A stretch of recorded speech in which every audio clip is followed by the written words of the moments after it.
Hey guys, welcome back to Race Theory. I want to say first off, Merry Christmas. I hope everybody had a great holiday. I know I did, and New Year's is right around the corner.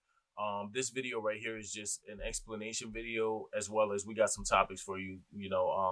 But I just wanted to talk about basically what's going on with Race Theory coming 2021 because there's been a lot of production issues, unfortunately. Filming a podcast isn't just like filming this video right here where I could just sit in front of my computer, and work with the webcam. So we had this run with Geeks in the City podcast where, I'll be on their show for 4 weeks and they'd be on mine for 4 weeks. Unfortunately though, like I said, we've been having some production issues and everything. So we're trying to get that worked out. And once we do, we're going to restart that timeline. We're going to do the 4 weeks again, but also with Rage Theory itself, this channel, and since Rage Theory is my thing, I just want to say that, we're making a lot of changes in 2021 as well. We got some changes to the roster, of course, so you're going to be meeting the new lineup, which is very crucial to me because what I care about more is like the consistency. And unfortunately, I haven't been able to deliver that with the lineup that we had.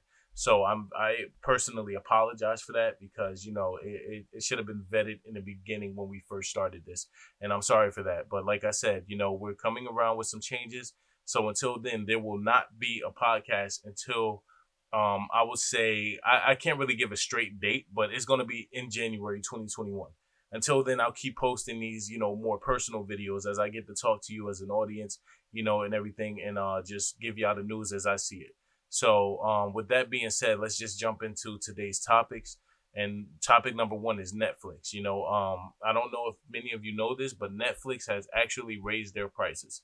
Netflix raised their prices to from I believe 13 a month to 14 a month for the base. That's just the base subscription. And then after that, we're moving on to the 4K subscription, which is going to be 18 a month. And a lot of people are they're feeling some type of way about this. And I understand that. But you got to remember, Netflix isn't the only streaming service anymore. And they're not technically the best streaming service anymore. I feel like Netflix started it. They did the groundwork. They had a lot that they had planned and everything. And they did that. They set the groundwork, the blueprint, I should say. But, other channels like Disney Plus has come, Amazon Prime, Hulu, everything is doing streaming now. So if you don't feel like paying that amount for just this one thing, you could go and get Amazon Prime, which comes with basically everything. So, that way we have everything and you're able to watch a lot of stuff. I'm not saying go leave Netflix entirely.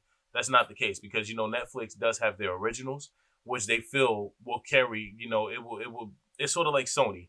Sony feels like their exclusives is worth the price that you're paying for the PS5, right? So that's how Netflix is feeling with their originals. They feel like their originals could definitely make the money that they're putting out there for everything. Because you got to remember, companies put out money in order to make money back. The same with YouTubers and everything, like this channel. So everything happens for a reason, and everything prices always go up. They never just go down. So don't be too upset at that. Just give them a chance. If you don't want to do the 4K, that's perfectly fine. Because me personally, I'm not doing that. I watch a lot of stuff in HD, but I don't really need 4K unless it's gaming. That's the only thing I ever take personally when it comes to graphics and everything. It's just gaming. So when it comes to movies and everything, I'm good with just watching it in HD and stuff like that, But we're living in a 4K world right now, by the way.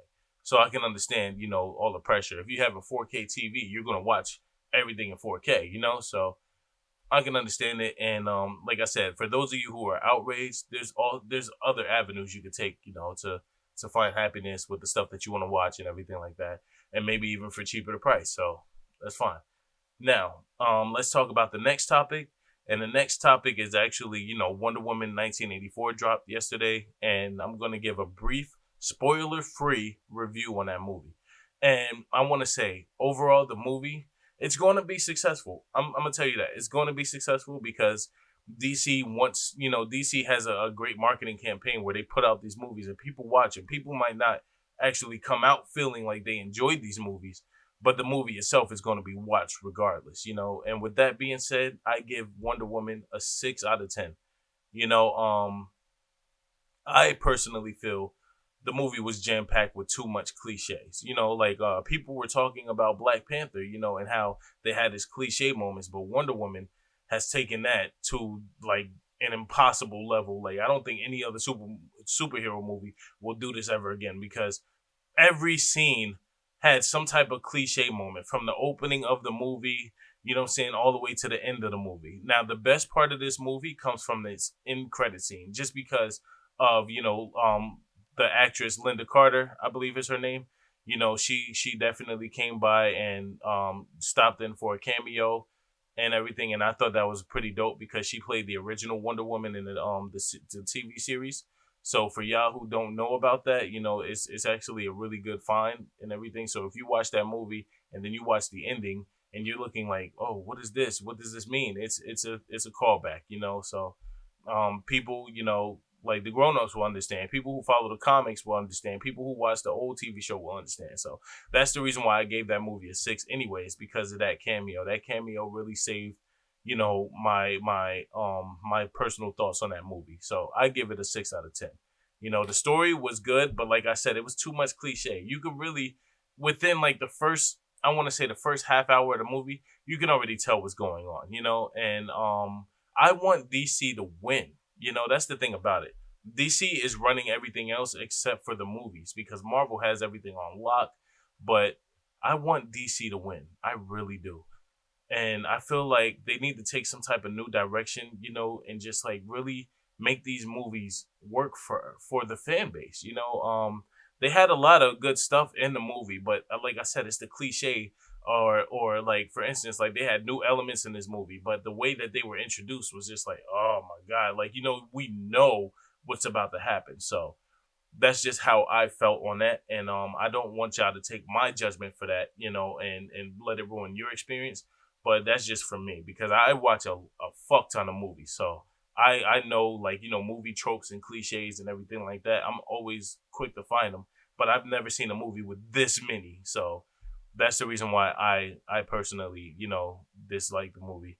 But yeah, so that's my spoiler free review on the movie. Okay, now let's jump into another topic, which unfortunately isn't I wouldn't say like the happiest. Basically, Tucker, he was a lead animator with Nickelodeon, on shows like Hey Arnold and also SpongeBob.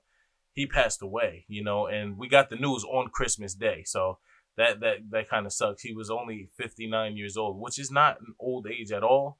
He definitely, could have had like more of a future and everything. I'm sorry for his passing.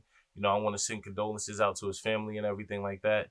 And yeah, it's just a sad thing. Loss is always sad, especially in this year alone. We've suffered a lot of losses that, it rocked the world, not even just the country, the world. So I just wanted to put that out there and just say my piece on that.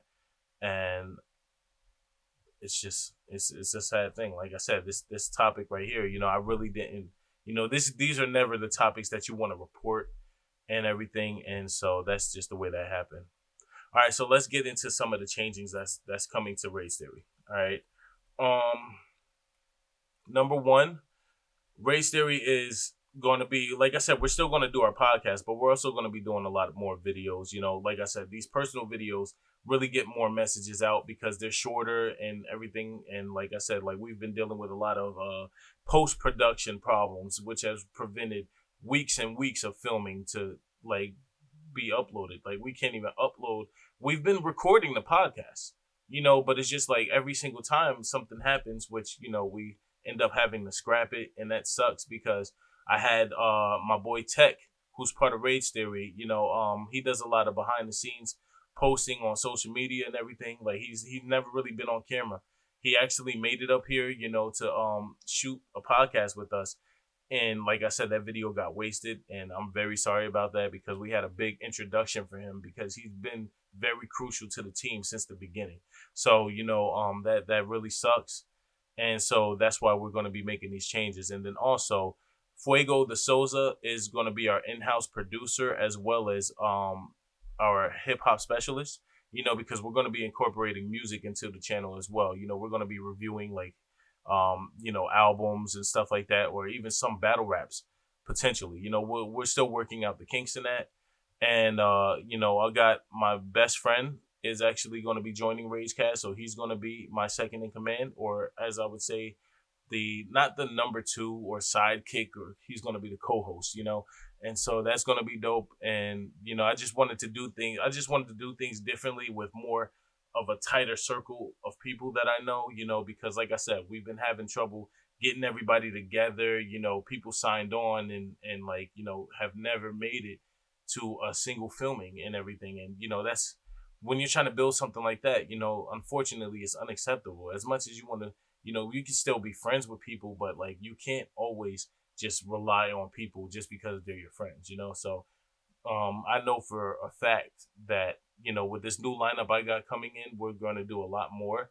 And as far as Fuego de Souza, I'm going to actually be incorporating his music into the intro and outro of Raid Theory channel. So everything you're going to hear from this video onward is going to be his music, the music that he made, he produced, everything like that. And I'm just going to be playing like 15-second clips, of the like just 15-second like intro, outro of the music that he's making. So be sure to check that out. And if you like it, please comment down below, because like I said, we're doing big things, coming 2021. We're going to try to be more official and more efficient, so that's the goal. So thank you.